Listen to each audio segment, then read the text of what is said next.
मुरैना से बड़ी खबर, जहां पर दो पक्षों में मामूली विवाद को लेकर फायरिंग हुई है। फायरिंग का वीडियो सोशल मीडिया पर वायरल हो रहा है। गोली लगने से दो लोग घायल हुए हैं, उन्हें अस्पताल में भर्ती कराया गया है। दोनों पक्षों में गाली गलौज के बाद एक पक्ष ने गोली चलाई। तस्वीर आपके सामने है, सबसे पहले और एक्सक्लूसिव तस्वीर आपके सामने IBC24 पर। दो पक्षों में विवाद के बाद फायरिंग की तस्वीरें मुरैना की है। काफी लंबे समय से दोनों पक्षों में जमीन को लेकर विवाद चल रहा है और ये फायरिंग की तस्वीर अब सामने आई है। नूराबाद थाना इलाके के चौखुटी गांव की घटना है।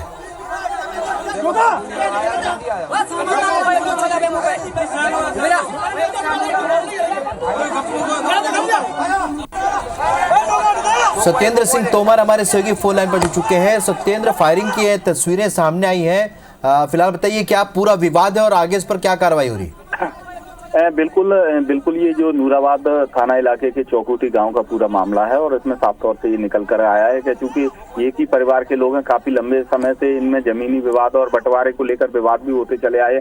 कई बार पूर्व में भी फायरिंगें हुई हैं, कई लोग घायल भी हुए हैं, इस तरीके के विवाद भी सामने आए। और ये बताया जा रहा है कि आज सुबह चूंकि दोनों पक्ष के लोग बैठे हुए थे और वैसे ही आपस में बातचीत चर्चा करते समय गाली गलौज हुआ और गाली गलौज के बाद इनमें इतना चूंकि मुंहबात हो गया, तो जिसको लेकर एक पक्ष ने चूंकि गांव की भाषा में कहते हैं कि ललकार लगाई, तो वो दोनों पक्ष वहां खेत पर जाके पहुंचे और उसी को लेकर इनमें फिर एक पक्ष के लोगों ने जिस तरीके से जो वीडियो है वो जो दूसरे पक्ष के लोग हैं उन्होंने वीडियो वायरल भी किया है और उसमें ये देखने में आ रहा है कि चूंकि वो ताबड़तोड़ गोलियां चला रहे हैं, कम से कम 1 दर्जन से अधिक राउंड फायर किए गए हैं। और अब पुलिस इस मामले की जांच भी कर रही है, क्योंकि 2 लोग घायल हैं, क्योंकि पहले इन लोगों में पथराव हुआ है, पथराव के बाद फायरिंग हुई है। तो जो मामूली से जो घायल हैं उन्हें नूराबाद अस्पताल में लाया गया है, जहां पर उनका इलाज भी चल रहा है और कोई इतनी गंभीर नहीं है, पत्थर से ही चोटें लगी हैं। लेकिन जो चूंकि हथियार है, अब चूंकि मुरैना में चुनाव के बाद ही हथियार अभी पूरी तरह से जो शस्त्र लाइसेंस है वो थानों में जमा है, उसके बावजूद भी अगर ये फायरिंग की घटनाएं सामने आ रही हैं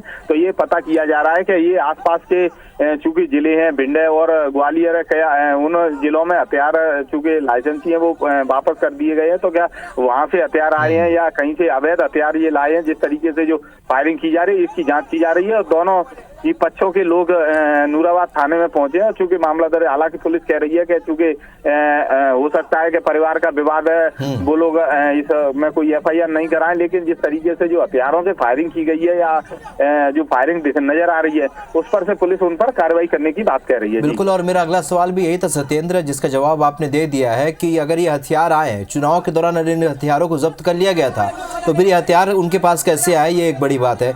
और घायलों की स्थिति जानना चाहेंगे सत्येंद्र, फिलहाल घायलों की क्या स्थिति है?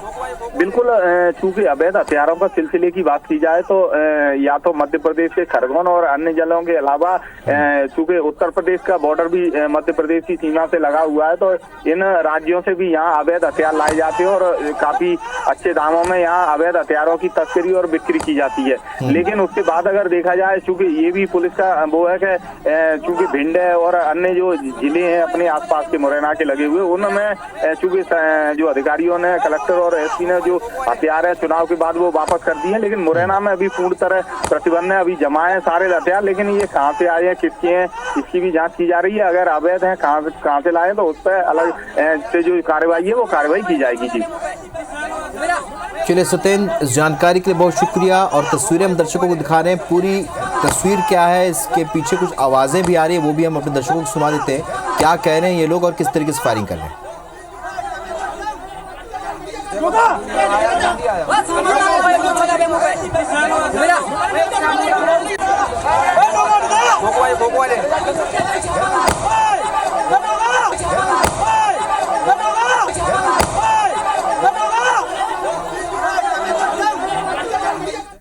तो एक दूसरे को ललकारते हुए और फायरिंग करते हुए तस्वीरें सामने आई है मुरैना से। 2 पक्षों में विवाद के बाद 2 लोग घायल।